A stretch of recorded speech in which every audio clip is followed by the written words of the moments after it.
In May 2019, former Wall Street trader Sam Bankman-Fried and ex-Google employee Gary Wang founded FTX. FTX is a proprietor of cryptocurrency exchange platform FTX.com.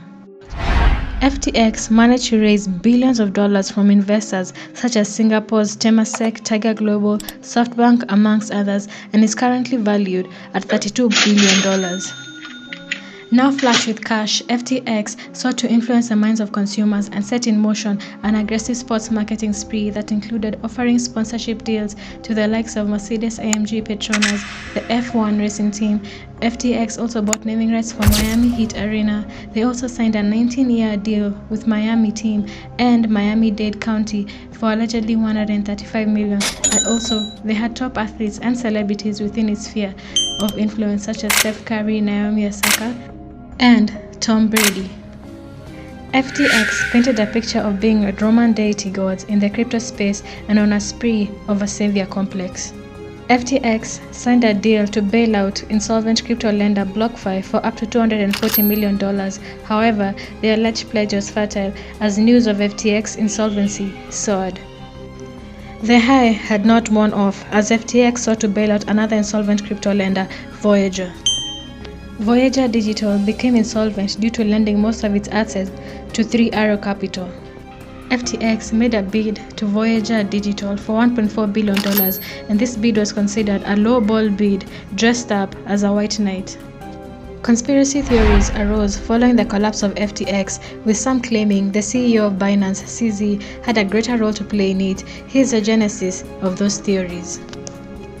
Sam Bankman-Fried and CZ, the CEO of Binance, were former business partners and the largest players in the crypto multi-billion-dollar industry. In 2019, Binance invested in FTX by buying 20% of its shares, reportedly worth $100 million. On 2 November 2022, CoinDesk published a jarring revelation on the balance sheet of Alameda Research, which is an affiliate of FTX company. The article claimed that Alameda Research, which was a cryptocurrency hedge fund for FTX, held billions of dollars of FTX-owned cryptocurrency token FTT that was used as collateral for further loans. On 6 November 2022, Binance CEO sought to liquidate his shares in FTX, in which he received approximately $2.1 billion. This seems to suggest that the timing of the liquidation had a direct correlation with the CoinDesk article. However, the CEO stated that it was only part of post-exit risk management. The CEO much later tweeted that he will no longer support FTX as they lobbied against other industry players behind their backs. This made shockwaves as recent report shows that SBF spent millions if not billions of dollars funding US Democrats with allegations of funding Joe Biden's presidential political campaign.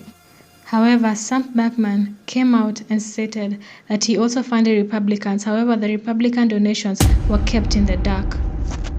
It seemed as though it was water under the bridge for the CEO of Binance, CZ, and the CEO of FTX, Sam Bankman-Fried.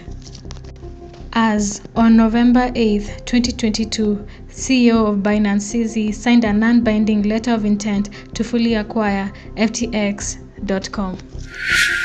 However, just 2 days later, things took a turn. On 10 November 2022, things spoke for themselves as CEO of Binance conducted due diligence and revealed the gaping hole in FTX balance sheet.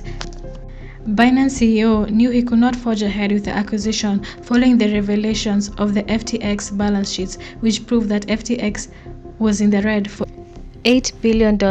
He knew it was time to fold them.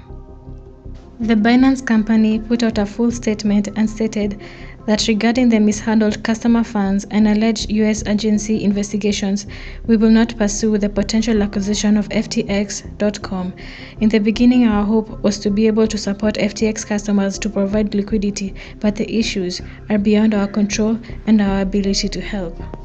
The CEO of Binance also tweeted, sharing the same sentiments as the company's full statement, and this garnered much traction. Following the fallout of the FTX acquisition, FTX suffered from liquidity issues as scores of people sought to withdraw $6 billion before the impending crash. The CEO of FTX, Sam Bankman, sought to raise capital to salvage FTX situation. However, it was too late. On Friday, 11th November 2022, Sam Bankman-Fried filed for bankruptcy and resigned as the CEO of FTX. John J. Ray was appointed the liquidator of the insolvent company FTX, having previously worked on the scandalous energy company Enron. John J. Ray, in his averments in the bankruptcy filing, he stated that he has never seen in his career such a complete failure of corporate control and a complete absence of trustworthy financial information.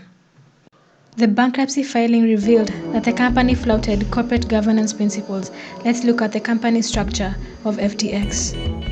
FTX was not a single entity. The company corporate structure was spread out to about 134 corporate subsidiaries. However, we're only going to measure on the FTX and Alameda Research entanglement. The entanglement arises as Sam Bankman-Fried owned 90% of Alameda Research and appointed his girlfriend to be the CEO of Alameda Research. This made it easier for the misappropriation or alleged misappropriation of customers' funds.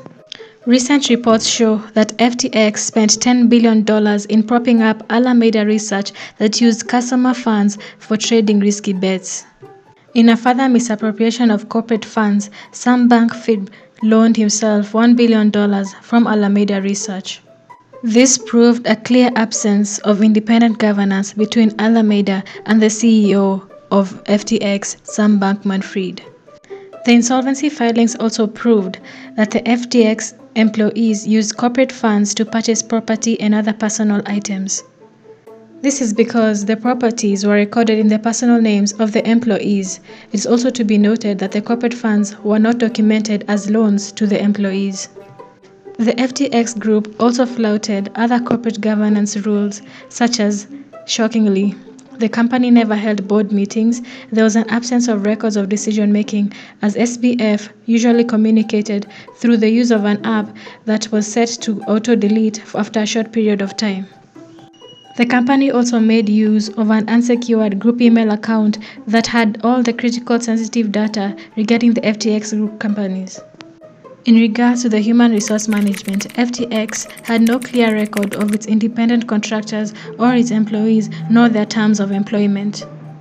Worse still, the FTX employees would submit payment requests via an online chat platform where supervisors would approve the disbursement by responding with personalized emojis. The downward spiral of FTX can be best assessed through its balance sheet.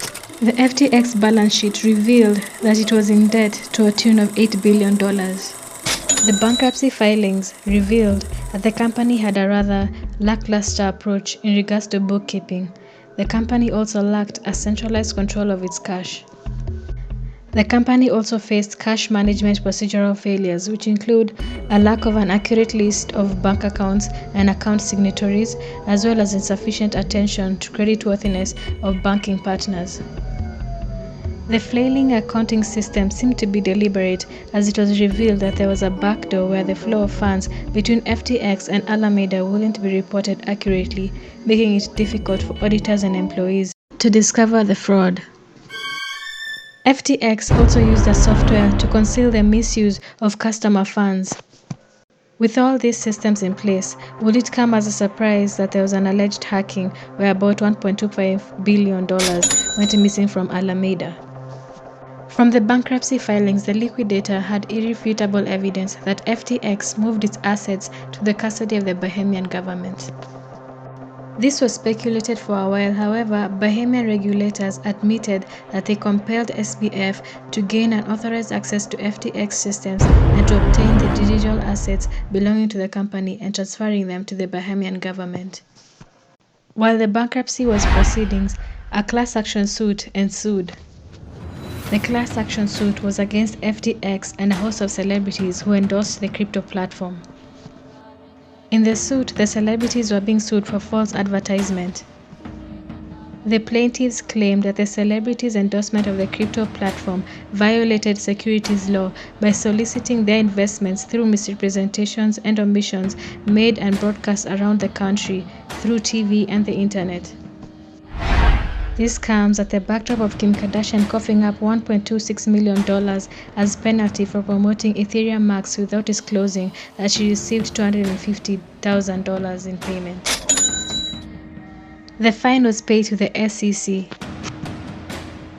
It is worth noting that while Kim Kardashian paid up the fine, the lawsuit that she was embroiled in got dismissed. The SEC has recently come under scrutiny over allegations of collusion and turning a blind eye to FTX. This is because of the relationship between Caroline's dad, who is the CEO of Alameda, and the head of SEC, Gary Gensler. It's alleged that that relationship is the reason there wasn't much oversight over FTX. We could only hope that all the customers of FTX would receive their money back. However, some scholars have painted a grim picture.